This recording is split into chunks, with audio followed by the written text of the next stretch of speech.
A mysterious young girl named Tiana walked inside someone's house and met a man sitting down. He was carrying a plate of food and was about to eat the food when Tiana walked inside uninvited. She shouted, "If you eat that food, you are going to die." The man was shocked. He doesn't know the little girl from anywhere, and he had never seen her before in his life. Many years ago, in the lively city of Montego Bay, a young man named Louis is the center of attraction. He is the center of attention everywhere he goes. He's handsome, he's tall, respectful, kind. Louis has many qualities. He was raised in a happy home. Right from childhood, he had always been the sweet boy, admired by all, loved by all. The main reason why all his friends are always jealous of him, because anytime they go out, Louis is the center of attraction. He has a friendly nature.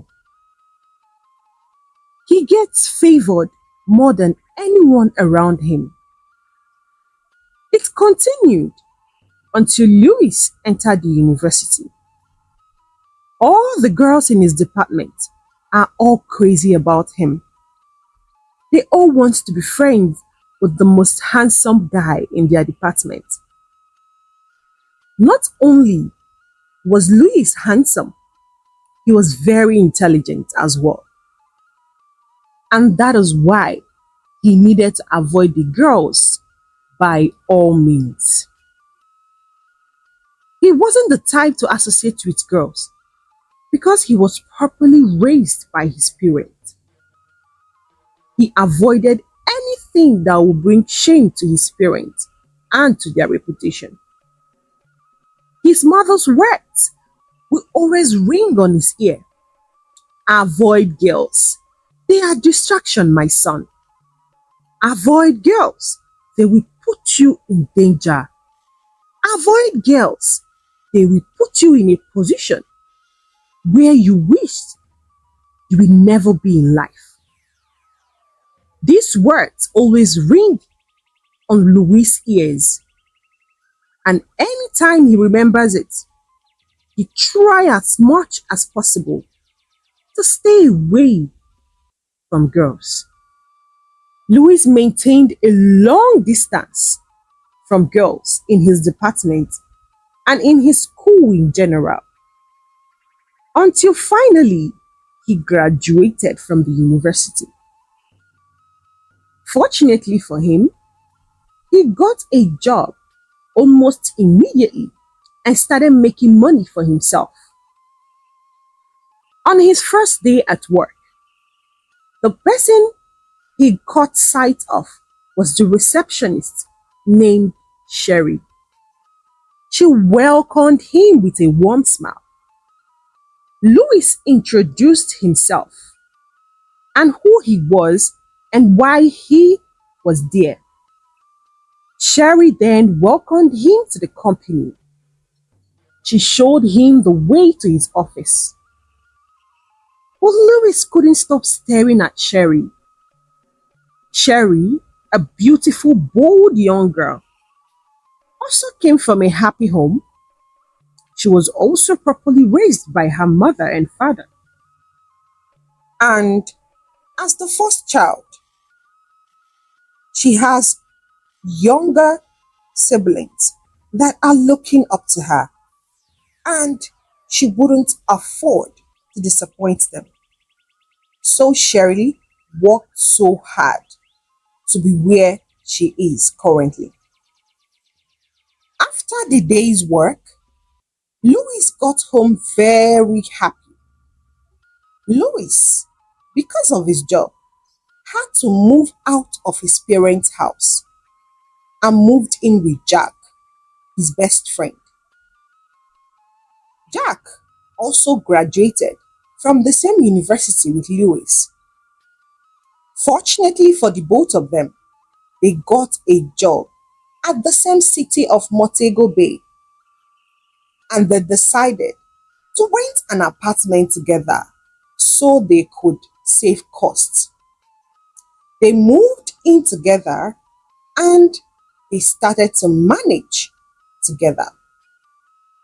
That very day, Louis came back and he was so happy and all over the moon.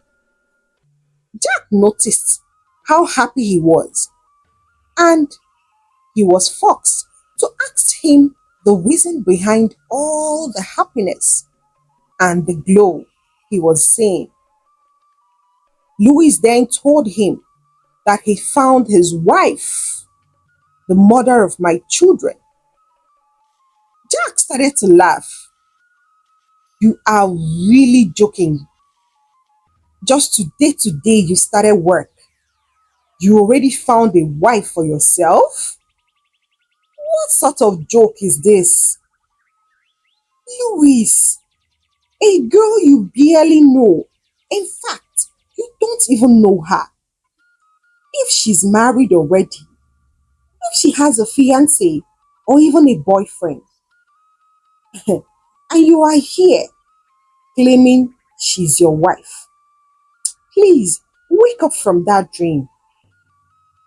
Louis now told Jack that if he sees this girl that he's talking about, he wouldn't say these words he's just saying right now. Louis went on how fine, beautiful, calm Sherry was to him at the office. Her beautiful eyes, her cute smile. He couldn't stop talking and he couldn't stop staring at her. Jack then had to stop Louis from talking. He had to stop the conversation. He told Louis to stop already and go change his work clothes. He warned him to change his work clothes before he would sleep in it, talking about a girl he barely knew nothing about. Louis then said to him, "You are just jealous. You are jealous that I found a wife for myself." He happily left the sitting room to his room. The next day, Louis dressed up for work, smiling and admiring himself in front of the mirror. When Jack walked inside his room and was surprised to see Louis smiling to himself, Jack called out to his name. "What is going on here, Louis? And why are you smiling, admiring yourself in the mirror? Not only that, you are talking to yourself like a woman, or you want to join their gang?" Louis laughed so hard. "Stop it, please, Jack. I am just looking good for my wife. And is it a bad thing for someone to admire himself in front of the mirror again? Please, oh, I will be looking good for this beautiful woman I met at my office. Stop the drama and tell me what you want. Boro Boro. What do you want to borrow from my room, Mr. Boro Boro?" Jack smiled and told him to keep insulting him, all because he doesn't have enough yet to get most of the things he actually needed. Louis then asked him to take whatever he wants to take, but he should make sure he returns it, because he himself are in the same boat with him. After saying that, Louis left the room for him and went to work. When he got to the office, he met Cherry again at the reception with her cute smile and kind words. Louis, from that age on, kept on admiring Sherry. He would buy her small gifts here and then. One fateful day, during lunch, Louis finally had the bold mind and opened his mouth and asked Sherry out, which she agreed immediately. To Louis' surprise, Sherry had been waiting for him to open his mouth and ask her out. He was the happiest man on earth. That fateful afternoon, immediately Louis got home, he told Jack the good news about Shirley accepting his invitation to go out on a date with him. Jack was also happy for him and wished him well. After the first date, which went so well, they continued to see each other. 6 months later, Louis got promoted at work and he celebrated it at his home. Him, Jack, and Sherry celebrated his promotion. That fateful night, on the same night of the celebration, Louis engaged Sherry. She accepted the proposal and they planned their wedding. It didn't reach up to 2 months. The two of them got married. They both got married in a joyous occasion.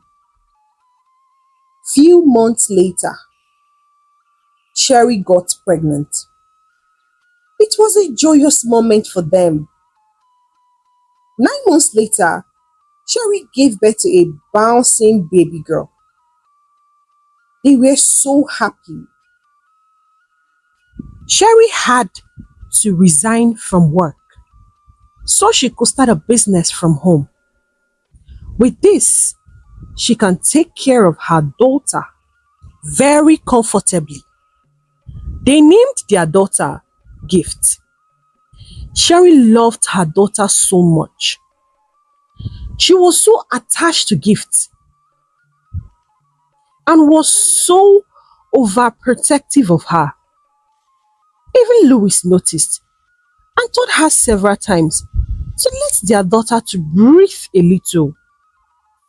I know you love our daughter Gift, but please let her have some space, Louis would say sometimes to Sherry, but she never listened.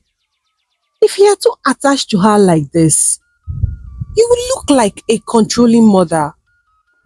And I hope this will not make our daughter to hate you when she started to have some common senses. Sherry flared up and asked Louis to stop it. She told Louis that she's only protecting her child because Gift is a girl child and needs protection. And she wouldn't allow anyone to harm her daughter. She even warned Louis to stay away from her and the way she talks and takes care of her daughter. Louis noticed her behavior is somehow off, but he didn't bother to argue with her. He only told her to be very careful and left. But Sherry didn't even pay attention to any of the thing he was saying. She was only bothered about her daughter. Sherry also has a good friend named Bella, who she confides in all the time. Bella is more than a friend. Bella is like a sister that Sherry never had. She has always been her backbone, right from their secondary school days to the university. Louis, witnessing what he just witnessed, he had to call Bella to come to the house and talk to her friend. After he left, Bella immediately arrived at her friend's house. She rushed down to Sherry's room, and to her surprise, Sherry was sitting down attending to Gift. Bella was relieved. Oh, I thought there is a fire on the mountain. The way Louis called me to come here. Why would that guy be putting me on a high tension like this? Bella then asked Sherry if there is something wrong. Sherry replied nothing is wrong, that she's fine. Bella then asked Sherry if she had an argument with her husband a few hours ago. Sherry said no, that she didn't just agree with her husband's opinion and the way he does things. Okay. Bella replied she didn't want to bother her friend about her husband's call, so she decided to keep that one to herself. But Sherry was forced to ask her if Louis called her or told her anything that made her to rush down to her house. Bella denied it and told her that Louis didn't even call her, that everything was fine. She was just having a bad day and she decided to come and spend it with her friend. Sherry appreciated her for coming. Bella then noticed that fateful day is school day and Gift is at home. She was forced to ask Sherry why Gift isn't at school like her other mates. Sherry replied to her and told her that Gift is not feeling well. She noticed that there are some little rash on Gift's body, so she decided that she won't be going to school. Bella was surprised. Just that? Bella said to Sherry, just because of ordinary rashes? My friend, this is not a good reason for this girl not to be in school today. Bella warned Sherry that she's actually pampering this girl too much. You are being attached to her too much. You are pampering her and it is going to affect her and you on a long run. This is not how to train a child now, my friend. She's still a child. Let her be a child. Just because of an ordinary rashes. So one day, she will see a little pimple on her face and she will say, I am not going to school because of ordinary pimple. Sherry, don't start what you cannot finish. Please, allow this girl to breathe. She's still a child. Give her some breathing space. Let her go to school, explore with her friends. Every day I come here, one story or the other on the reason why Gift didn't go to school, and they are all flimsy excuse. Sherry, I am your friend, and I, Bella, I won't condone rubbish. Please, I beg you, calm down. Take it easy. Allow her to express herself. Play with her mates and familiarize. Stop putting this girl inside the house when she's supposed to be at school, the same school that you paid school fees for. Sherry shouted, not again. Why are all of you bent on spoiling my day? Why are you behaving like my husband? I just left just now, nagging that I'm too attached to the girl, blah, blah, blah, blah, blah. Don't you all know that Gift is my life? Gift is my child. I am meant to protect her. If I see a good reason why my daughter wouldn't go to school, why would I force her to go to school? Please, Bella, I know you are my friend, and I know you are here to look after me. You have all the good intention in this world for me. But please, this is my child. I don't need anyone's opinion on how to raise her. I am too attached to her. I am too attached to her. You guys should go and bring microphone and announce to the whole world that I'm too attached to my own daughter. See, Bella, I'm not trying to be rude, but Gift is my child. I love her so much. Bella, take a look at this girl. Take a look at this beauty. God, my carbon copy. I don't want any sort of issues with my child, please. Bella decided to mind her business. Then, Gift was just 6 years old. At the time, all of this drama were happening. One fateful day, after Gift left for school, she did not return back the way she left. Sherry waited for her daughter, but she didn't return with the school bus, as she used to return with the school bus every blessed day. She was really bothered and very worried. Louis, on the other hand, was at home that fateful day. He was also worried why his daughter is not at home by that kind of a time. He then called the school around 5 p.m.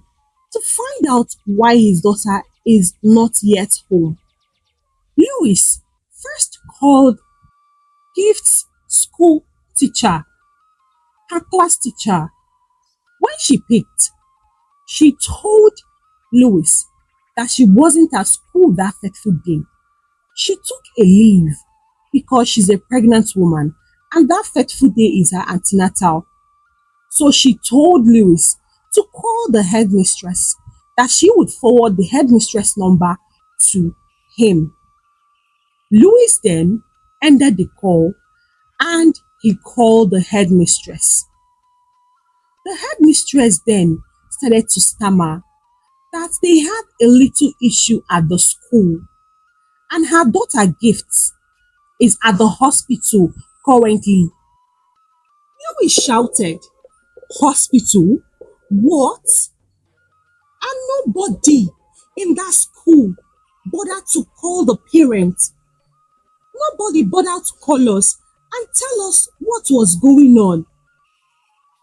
The headmistress then began to beg for Louis to calm down, that everything is in control. The headmistress gave Louis the hospital address. She didn't bother to give Louis any other information about what actually happened to her daughter Gift and why she is at the hospital instead of her to be at home. When Louis dropped the phone, he rushed out. He grabbed his car key and entered his car. Sherry followed him immediately and was so worried what was going on. Sherry asked Louis what is really happening and why he's looking so scared. But Louis didn't reply.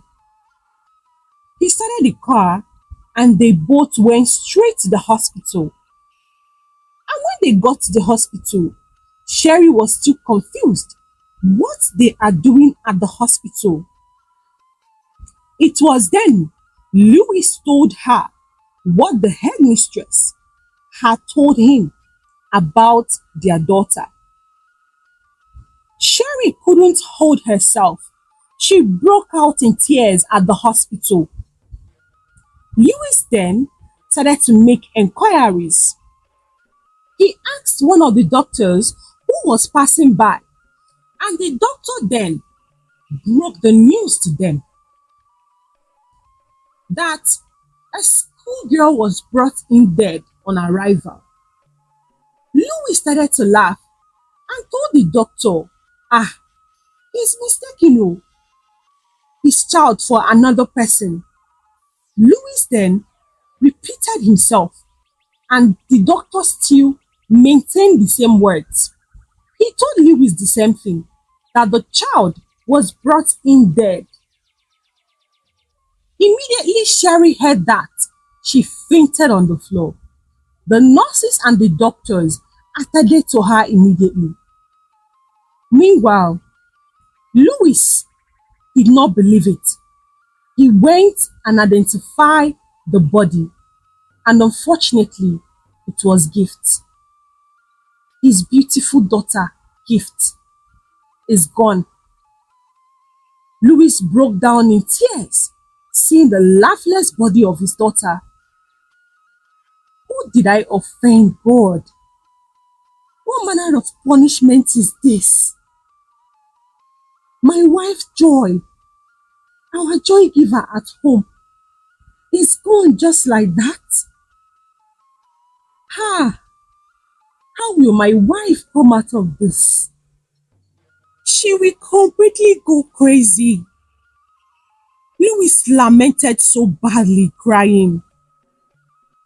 2 days later, it was now a reality that Gift is gone and they have lost their beloved daughter. Sherry wasn't herself. Her beautiful daughter she held in her hand 2 days ago is gone and won't be coming back anytime soon. Sherry refused to eat for 2 days. She had been crying and refused to eat or talk to anyone. Louis tried all he could, but no way. Sherry didn't comply. She became a shadow of herself. Jack, Louis' best friend, came to the house and assisted in the difficult time. Also, Bella came to the house to assist. Jack sat down with Louis and asked him his way forward. He told him that he needs to move on and see if he can get another child by trying again with his wife. But Louis reminded Jack that Sherry is not ready for such a thing. Can't he see how miserable his wife has been ever since Sherry was buried? And you are here talking about trying out for another child. What nonsense are you talking about? Please be reasonable. Louis warned Jack to mind how he talked about his wife and their dead child. Jack respected himself and decided to mind his business. 3 months later, after the burial of their daughter, Louis resumed work, but Sherry still became a shadow of herself. She entered into depression. She started to have PTSD. Sherry would sit and be talking to herself as if her daughter is present in front of her talking to her. And whenever Louis witnesses this, he's always sad and don't know what to do to help out. He then complained to Jack, who advised him to take his wife to the psychiatric hospital. But Louis refused. Jack then offered to come stay and assist. Since he is on leave, Louis agreed immediately. He actually needed company. Loneliness wanted to kill him. He also used that same opportunity to call Bella to come stay with her best friend. Both of them came to the house to stay for a while and assist in any way they could. Then, one fateful day, Louis sat in his sitting room holding a plate of food. Then, a mysterious young girl named Tiana walked inside his room, entered inside his sitting room, and just then, Louis was about to eat the food when the young girl shouted, "If you eat that food, you will die." Louis was shocked. A strange girl. He doesn't even know the girl from anywhere. and he has never in his life seen her before. Then, who is she? And how did she even enter his house uninvited? Louis wondered, who is Tiana? And why did she say what she said to Louis? Find out in the next episode of this story. Hi besties, thank you so much for tuning in. You asked for it and I brought it. So get ready for drama. You're definitely going to enjoy this story.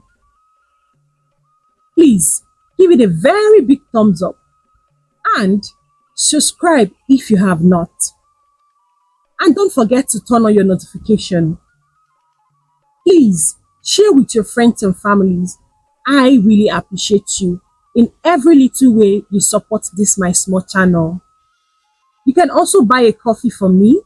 The link is on the bio and on the description of this story. See you in the part 2 of this story. Goodbye and God bless you.